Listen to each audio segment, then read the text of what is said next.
Lawmakers in South Africa are considering confiscating farmland from white owners with no compensation in return. The radical move passed a reading in Parliament by an overwhelming majority, but has sparked concerns over attacks on white farmers in the country. Professor Robert Patman is with us this morning. Tēnā koe. Good morning, Robert. How does this bill, or how would this bill, change the law? Well, the bill won't actually, the motion for the bill, it will not be definitively decided till August, so there is a time period, but it's very interesting that Cyril Ramaphosa, the new president of South Africa, has taken this step. It looks a bit like a populist measure, but it does have the potential to politically backfire on South Africa's new president.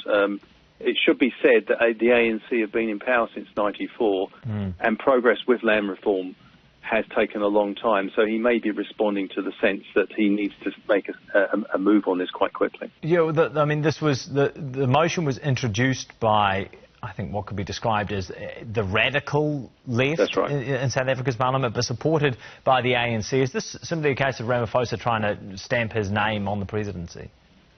Well, yes. No, I think we also have to see this in the domestic political context, is that Ramaphosa has been very careful to say that he does not rule, that he's not against this in principle, that he will support expropriation of land without compensation, but he doesn't want this done in a haphazard way. In other words, he doesn't want to do anything to upset the economy or create an economic crisis. So, although that seems like a contradiction in terms, because if this sort of land reform goes ahead, people losing their land without any compensation, that does sound like it would destabilise the economy, particularly when you think that 73% of land is currently in hands of people of European descent. Yeah.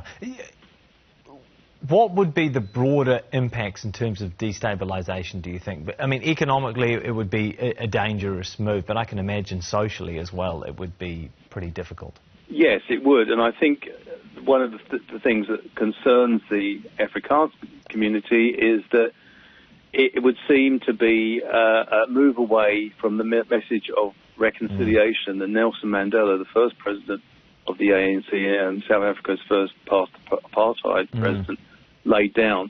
But, I think this is a lot to do at the moment with a little bit of political theatre. I don't mean it's cynical, but I think he is trying to ward off, he's trying to keep the party united behind him, and he's trying to make a clear impression after the leadership of Jacob Zuma, which was widely criticised for corruption and presiding over a modestly growing economy and making slow progress with land reform. I think he's trying to present himself as a dynamic figure that's going to make an impact and, if necessary, take tough measures. Now, I think he must be hoping those tough measures can be averted.